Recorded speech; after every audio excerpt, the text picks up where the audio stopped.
G'day everyone, Dicko here with another kick-ass walkthrough. Well, it has come to this. It's time to learn how to rig a character in Maya. Oh gosh, this is going to be contentious. Now, I know that a lot of people on my channel love using Blender and would like to see me create more and more content using Blender. And I'm going to be doing that, don't you worry. The thing is, however, learning how to rig in Maya is an absolutely essential skill, in my opinion, if you want to extend your skill set beyond just modeling and texturing and animation. If you want to learn how to rig effectively in both Blender and Maya, I absolutely recommend that you learn how to do both, in my opinion. Now, I'm not saying you need to learn how to rig with like crazy, stupid shit.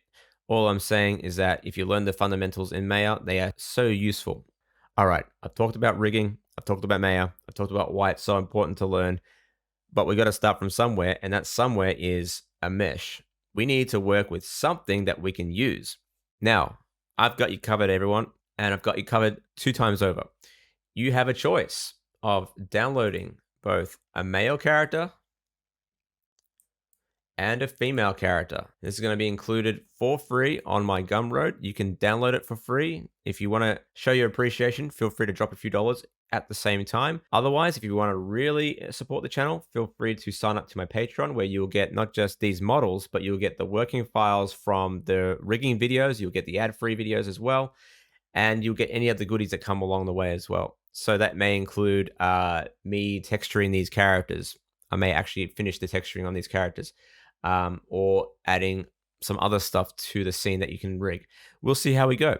But as a base, we have these 2 characters, and I'm going to walk you through how to rig one of these. So I get a lot of complaints about how the fact that I only have a lot of female characters. So I'm going to actually do the male character for this channel and for this video. But the videos that I'm going to cover with the male character can easily be transferred to the female character. All you got to do is adapt the joints and the controls to fit the female form. Very simple.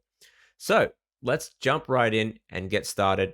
And yeah, it's going to be a lot of fun if you have the patience to work with me. Maya. Fuck me dead. If you have the patience to work with Maya. All right, so the first thing we're going to do is lay down our base skeleton for our rig.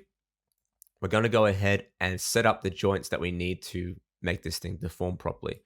I'm going to go ahead and just switch over to my rigging tab here, and I'm going to go to my rigging tab over here as well, and you'll see the create joints tool. I'm just going to create a single joint in the center of my scene, right there at the base of my scene here. Hold down X to snap to the grid and just place it there. Now you may be looking at that joint and going, damn, that thing's small. What the fuck?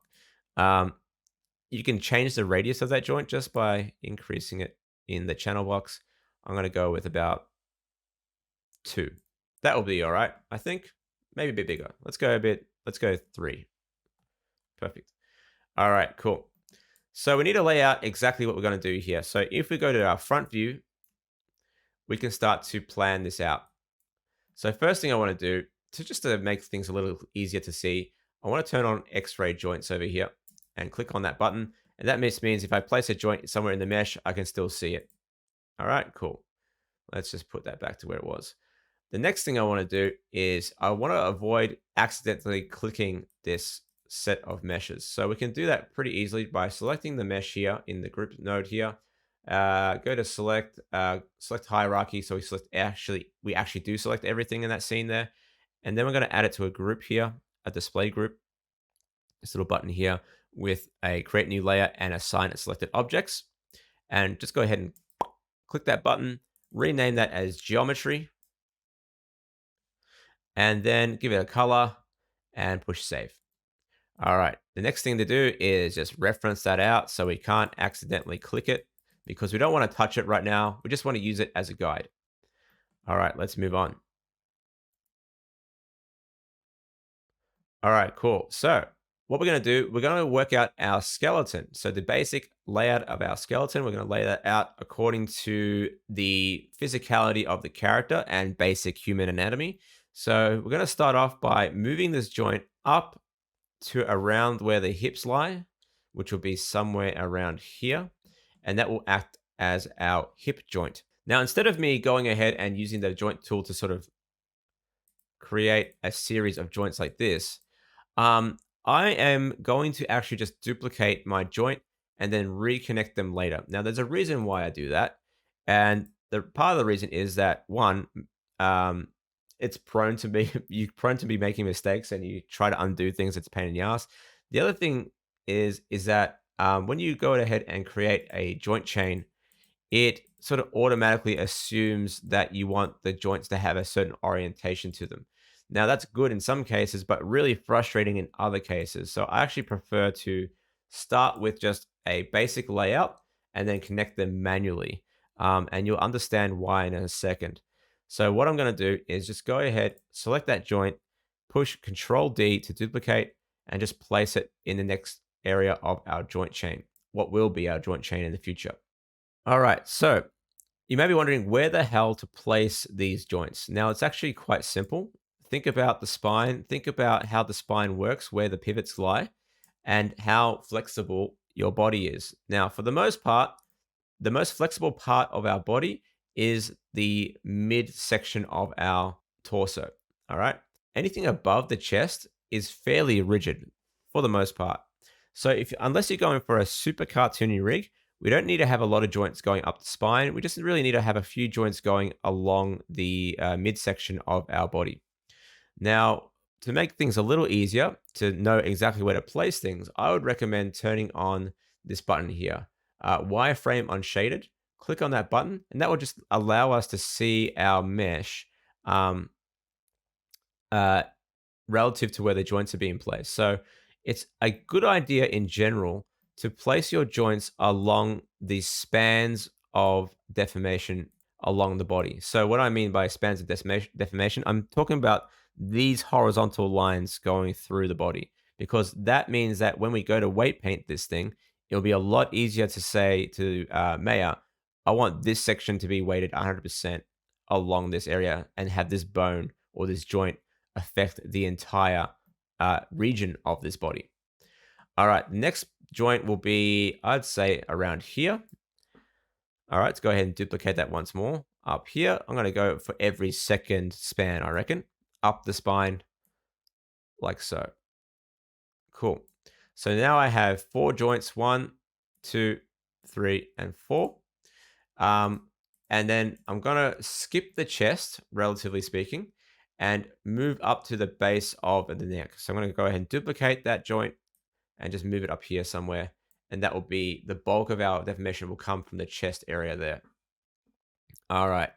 I'm going to add 2 joints up the neck now. So 1 joint in the midsection of the neck, like so. Another one at the base of the head, somewhere around here. If you look on the side view, let's go our side view. Where are we? Right view. There we are. If we go to our right view here, you'll see it sort of sits just under the jawline or just on the jawline there. If you want to make it look a little bit cleaner, by the way, just turn on this button here, anti-aliasing, and that will just smooth out those verts and look a little bit cleaner. All right, cool. The next one to do will be the top of our head. So I'm just going to go ahead and duplicate that and just put a joint somewhere along the head there. All right, cool. There we go. So now we have our joints like so. Now, if you want to make this a little bit easier to see, we can actually add these joints to their own layer stack here as well. So we're just going to go ahead and add these to their own little group. So I might actually group these together first. Push Control G to group them. Call that rig.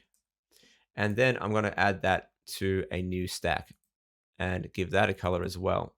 Something bright and cheerful. Red is good because it separates itself a lot easier from the mesh that we're looking at. All right, cool. So we have, at the moment, we have hips, spine 1, spine 2, spine 3. This will be our base of our neck. our neck 2, and then our head joint, and then our head end joint. So that will be useful in the future. All right, it's time to work on one side of the body. So what we're going to do is going to figure out our area and to place some joints along the body on the left side, and then we're going to mirror it across. So we're going to start just by duplicating the joints for now. Duplicate one joint, and we're going to start with our shoulder joint. So our shoulder joint is a bit tricky in the sense that if you don't know what you're doing, you're going to assume that the joint for the shoulder will be here. That's the joint for the shoulder, and it's going to deform it from there. But that's not actually the case. What we're trying to build is the joint for our clavicle, and the clavicle actually moves our shoulder for us. So that means that the clavicle pivot is where it's most important to be placing this first joint. And that's going to be somewhere around here in the body. And obviously we can adjust these if we have to, but basically the clavicle will sit somewhere around here. All right, the next joint is our bicep, which ironically, I guess you could say that is where the shoulder is going to be pivoting. So that's going to be here. So when you think about the shoulder joint, this is what shits me about some rigs out there, is that they've labeled the bicep joint or the upper arm joint a shoulder joint when it's not actually the case. It's the fucking upper arm. So just go ahead and place that somewhere in the center of our mass in the upper arm. And you want to sort of sit it relatively around the pivot point of our shoulder. All right, I'm going to place it somewhere around here. Cool. The next joint will be our forearm. So that's going to be where the elbow sits. So just go ahead and duplicate that. I'm going to place that over here, like so. Moving down the chain, we're going to duplicate that one more time, put it at the wrist. That's pretty obvious. So this can pretty much be, again, pretty much parallel to this one. But if you want to be a little bit more careful, you could possibly add it somewhere in the center of that mass of the wrist as well. So I might actually bring that down just a tad in there. All right, cool. We'll worry about the fingers in a second. Let's get down to the legs. All right, the next joint to add is the thigh. That's going to sit somewhere at the interface between the hips and the leg. That's why I have this span going all around here. That's where the leg will sort of bend from. So I'm going to go ahead and logically sit it somewhere there. All right, let's move down the chain. Let's go ahead and add a knee joint. That's going to sit there, obviously. Moving down to the shin. Well, in this case, it's the ankle joint. Let's go ahead and have a look in the side view where we're going to place that.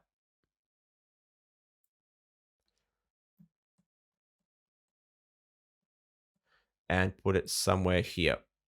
All right, cool. Next joint will be our toe joint. Duplicate that, place it over here. Somewhere there. Now you don't want to do it right at the tip of the toes here. You want to do it at the where you would logically see the ball of your foot. So somewhere around here would probably be a better place to put it. And then finally, we're going to put our toe end joint, and that will sit somewhere like this. All right, cool. Let's go back to front view. So the feet looking pretty good. The legs are pretty straight, so it makes it a lot easier to sort of set that up. Let's go ahead and save that file. All right, let's work out the fingers.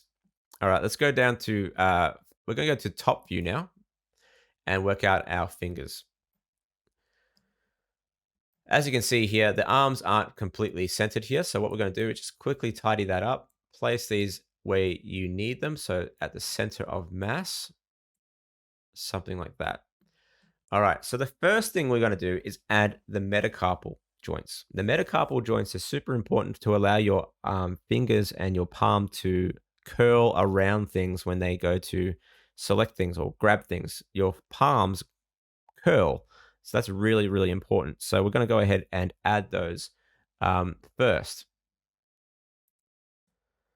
So what we need 4 metacarpal joints for the fingers. The thumb doesn't really have one, so we're not going to worry about that right now. So let's go ahead and add our first metacarpal joint. And just think about it logically. So that will be somewhere along the span of the index finger. So something like this. 1, 2, 3, 4. Now, I could go ahead and do this along the entire chain. So, but what I'm going to do instead is firstly figure out my fingers and then I'm going to duplicate them. So I'm going to go ahead and work out my index finger. So the next one will sort of sit at the interface of the first knuckle. Now, again, be aware, don't put the first knuckle right at the area where the finger starts. The knuckle for the first part of the finger sits back in the hand. So if we go to side view or front view, sorry, it's going to sit somewhere more along the lines of here where the knuckle is. So something like that. All right. We'll worry about the placement of, these joints in a second. But yeah, that's basically where they need to sit. Let's go ahead and go to top view again. And you'll see that in the spans, I've got these handy thinner spans that will represent our knuckle. So just go ahead and duplicate that, place that here, place that here, and place that here. Now, what I'm going to do now is sort of snap these joints to the volume of the hand. So I'm going to grab this tool up here. You'll see these options here for snapping.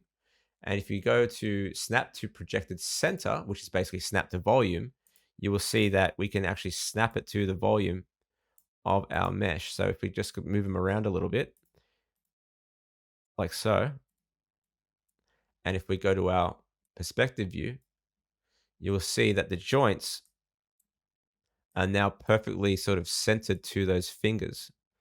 Ain't that a treat? The only thing I'm going to do is actually snap this joint to the front vertex there. So I'm going to actually use snapping to vertices here, snapping to points instead, to snap that to this point here. There we go. Perfect. All right, cool. Let's go back to top view. All right, so what I'm going to do now is turn off snapping. And to duplicate this entire chain and then rotate it into place, what I'm going to do is just grab this one, grab this finger here, push P on the keyboard to parent those objects together. Parent, parent, and there we go. And then one more parent like so. Awesome. So now what I can do is just select the first joint, push Control D, and then move it across. And now we have our next set of fingers. I can rotate those into place if I have to, like so. There we go. And then move down the chain. Duplicate that one more time. Move it up the chain. Rotate that. There we go. Duplicate that one more time. Move it up. Whoops. Move it up. Rotate that. Like so. All right. Now, of course, these aren't perfect. So now what we need to do is just align these joints properly. So let's go ahead and do that. I'm going to go ahead and click on the snap to projected center again. And I'm going to work my way down the chain. The only problem now is that if I'm going to move these around, it's going to affect the children of those joints as well. So what I'm going to do is push D on the keyboard, and that will allow me to sort of move things around a little bit, like so. And then it won't affect the following joints. So just move those along, making sure that those are being placed in the correct area. Oops. All right, that one's good. That one's perfect. This one can be lined up a little bit more. Let's go ahead and move that there. Let's move this one there. We'll snap that one later. Go through and snap this together as well.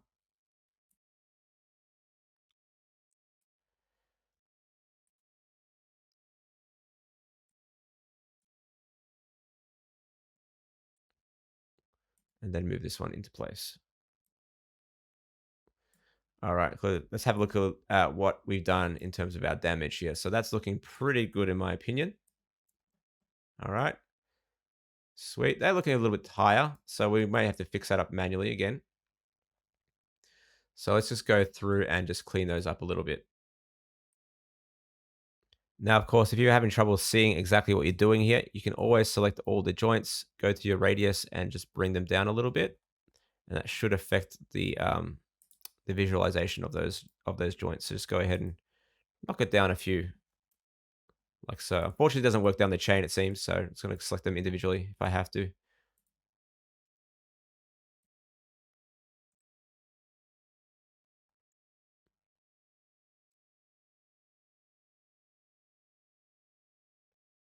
And this is why, for instance, I don't like working in hierarchy straight away.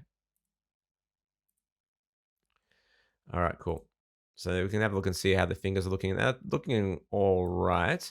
I might actually bring down the metacarpals down a smidge. Oops, turn off snapping. I'll go to front view for that. Yeah, that looks a lot better. All right, cool. All right, the last thing to do is the thumb. Now, the thumb is pretty straightforward. What I'm going to do is actually select this chain here from this point and duplicate. And that will actually move this all the way down. What I need to do, however, is unparent this area, unparent this particular joint from the metacarpal there because I don't want it to be influenced by that. So what I'm going to do is go to my outliner here, go to my joint here and just pull it out for now. And I did that by holding down the middle mouse button and clicking and dragging to remove that. All right, so for the first joint, what I'm going to do is turn on projected snapping. And I'm going to place that somewhere in the middle of the fleshy part there. That's fine. Next joint, I'm just going to go down the joint chain for now. And I'm going to place that somewhere around here. Hopefully that snaps to projected center. For some reason, it doesn't want to work. That's all right. And I'm just going to move down the chain like so. And try and move these into place. I'm not too concerned about rotation offsets or anything like that for now because we're going to fix all that stuff up in due course. So I'm going to place that around the knuckle of the thumb there. I think that's about the right spot. Something like that. And then finally, this thumb end joint snap to points. And just snap it like so. All right, cool. And there's the thumb done. So the thumb actually needs to be put inside of this rig control joint group still. Otherwise, it doesn't have the color. All right, cool. And that is the gist of our joint setup.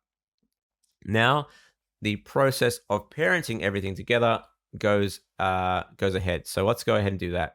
So starting with the fingers, we're going to work our way backwards a little bit. All these metacarpal joints, including the end of the thumb, obviously will become a child of the wrist, P to parent. The wrist will become a child of the elbow. The elbow will become a child of the bicep. The bicep will become a child of the clavicle. And although you may think that this joint is meant to be a child of the base of the neck, that's not actually the case. It's actually meant to be a child of the chest joint. So that's going to be this one down here, P to parent.